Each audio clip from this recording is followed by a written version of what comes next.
Chapter second fundamental rights. और इस video में हम जो फंडामेंटल राइट्स में number second and number third यानी कि right to freedom and right against exploitation वो हम इस वीडियो में कवर करने जा रहे हैं। Number first, right to freedom.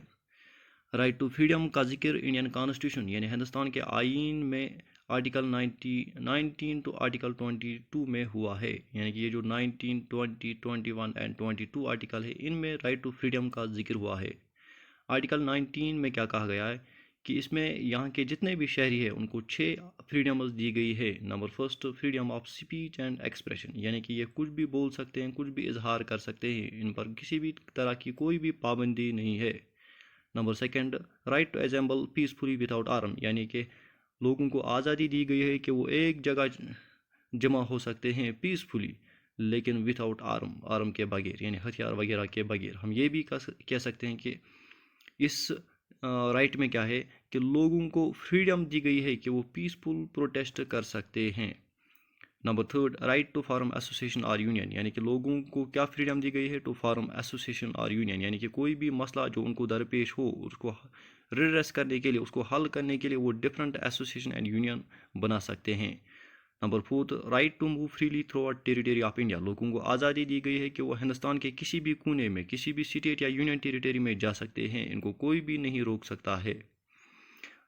Right to reside and settle in any part of territory of India, यानी कि लोगों को आज़ादी दी गई है कि वो हिंदुस्तान के किसी भी स्टेट, किसी भी यूनियन टेरिटरी में रह सकते हैं, यानी कि वो रिजाइड किसी भी यूनियन टेरिटरी में, किसी भी स्टेट में रह सकते हैं। नंबर 6 में लोगों को आज़ादी दी गई है कि वो किसी भी तरह का प्रोफेशन, किसी भी तरह की ये जो तिजारत है, ट्रेड वगैरह, बिजनेस, वो कर सकते हैं।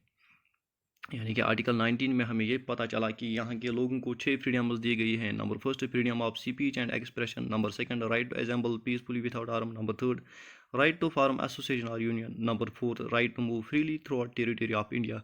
Number fifth, right to reside and settle in any part of territory of India. Number six, right to practice any profession और to carry on any occupation, trade और बिजनेस। उसके बाद आर्टिकल 20 में क्या कहा गया, protection in respect of conviction for offence, यानी कि अगर कोई भी शख्स कोई भी जुर्म करता है और उस पर वो जुर्म साबित होता है, उसके बाद भी उसके कुछ हुकूक है। Number first, no double punishment, यानी उसको डबल पुनिशमेंट नहीं मिलेगी, एक ही बार उसको पुनिशमेंट मिलेगी, बार बार पुनिशमेंट नहीं मिलेगी। यानी कि उस सज़ा के लिए एक ही बार उसको पुनिशमेंट मिलेगी, बार बार सज़ा नहीं मिलेगी, यानी कि no double punishment. Number second क्या है कि no penalty greater than prescribed by law in force, यानी कि उसको वही सज़ा मिलेगी जो कानून में मेंशन किया गया हो, उससे ज़्यादा सज़ा नहीं मिलेगी। और उसको मजबूर नहीं किया जाएगा कि वो अपने आप के खिलाफ खुद ही गवाह बने। यानी कि आर्टिकल 22 में क्या कहा गया, आर्टिकल 20 में क्या कहा गया है कि अगर कोई भी शख्स कोई जुर्म वगैरह करता है और उस पर वो जुर्म साबित भी होता है, उसके बावजूद भी उसके कुछ हुकूक है। नंबर फर्स्ट, उसको नो डबल पुनिशमेंट, यानी डबल पुनिशमेंट नहीं मिलेगी। No penalty greater than prescribed by law in force, यानी कि वही पेनल्टी मिलेगी जिसका जिक्र लॉ में किया गया हो, यानी कि जो लॉ कानून ने बताया हो उससे ज़्यादा नहीं मिलेगी। No one shall be compelled to be witness against himself. Article 21 में क्या कहा गया है, protection of life and personal liberty, यानी कि ये जो लाइफ है और पर्सनल लिबर्टी है उसकी हिफाजत की गई है आर्टिकल 21 में। यानी कि किसी भी शख्स को उसकी ज़िंदगी से महरूम नहीं किया जाएगा except according to procedure established by law. लेकिन अगर कोई शख्स कोई ऐसा जुर्म करता है जिस पर उसको अदालत सज़ाई मौत सुनाएगी तो वो एक्सेप्शनल केस है। लेकिन हम ये कह सकते हैं आर्टिकल 21 में क्या कहा गया है कि no one shall be deprived of his life और पर्सनल लिबर्टी। फिर सुप्रीम कोर्ट ने मुख्तलिफ जजमेंट्स के ज़रिए इस राइट में, इस आर्टिकल 21 में बहुत सारे राइट्स जो है वो इंक्लूड किए हैं। मिसाल के तौर पर राइट टू हेल्थ भी इंक्लूड इसी आर्टिकल 21 में किया गया है, right to free legal aid, right to live with human dignity. Article 21A, चूँकि आर्टिकल 21A ये इंडियन कॉन्स्टिट्यूशन में पहले से नहीं था, इसको 2002 में ऐड किया गया है बाय 86th अमेंडमेंट एक्ट। इसमें क्या कहा गया है कि स्टेट जो है, गवर्नमेंट जो है वो بچوں کو جن کی ایج 6 سے 14 تک ہے ان کو free and compulsory education provide کرے گی۔ آرٹیکل 22 کیا ہے کہ protection against arrest and detention, یعنی کہ اس میں 3 باتوں کا ذکر ہوا ہے کہ no person who is arrested shall be detained in custody without being informed grounds of such arrest، یعنی اگر کوئی بھی شخص اس کو اریسٹ کیا گیا ہے، اس کو ڈیٹین کیا گیا ہے، اس کو یہ انفارم کیا جائے گا، اس کو بتایا جائے گا کہ اس کے پیچھے کیا کارن ہے، کہ on what grounds he has been arrested۔ Number 2, no shall be denied the right to consult and to be defended by legal practitioner، یعنی کہ کوئی بھی شخص جس کو اریسٹ کیا گیا ہو، جس کو ڈیٹین کیا گیا ہو، اس کو حق دیا جائے گا کہ وہ اپنے آپ کو ڈیفینس کر سکے، کوئی بھی جو لیگل پریکٹیشنر ہو اسے اپنی چوائس پہ۔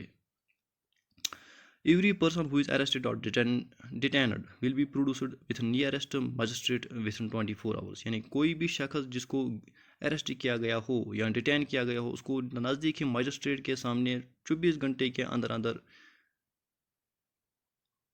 24 گھنٹے کے اندر اس کو نیئرسٹ مجسٹریٹ پہنچایا جائے گا۔ یعنی کہ آرٹیکل 22 میں 3 باتوں کا ذکر ہوا ہے کہ کوئی بھی بندہ جس کو اریسٹ کیا گیا ہو، اس کو پہلے انفارم کیا جائے گا کہ کیوں اس کو اریسٹ کیا جا رہا ہے، اس کے پیچھے کیا کارن ہے۔ نمبر 2، اس کو رائٹ دیا جائے گا کہ وہ اپنے آپ کا ڈیفینس کر سکے بائی لیگل پریکٹیشنر۔ اور نمبر 3 میں کیا کہا گیا کہ اس کو نیئرسٹ مجسٹریٹ کے سامنے 24 گھنٹے کے اندر پیش کیا جائے گا۔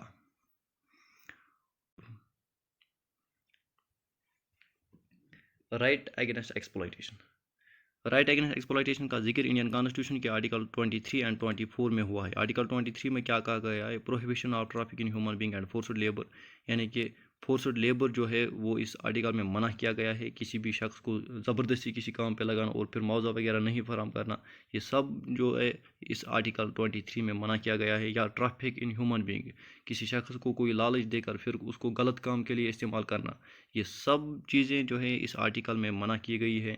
آرٹیکل 24 میں کیا کہا گیا ہے کہ prohibits employment of children below 14 years in factory mining industry, یعنی کہ آرٹیکل 24 میں یہ کہا گیا کہ کوئی بھی چلڈرن جس کی ایج جو ہے 14 سال سے کم ہے، اس کو کسی بھی فیکٹری، مائننگ انڈسٹری یا نقصان دہ کام، مثال کے طور پر کنسٹرکشن ورک، ریلوے وغیرہ پہ نہیں لگایا جائے گا۔ یعنی کہ آرٹیکل 23 اینڈ 24 جو ہے یہ deals with right against exploitation.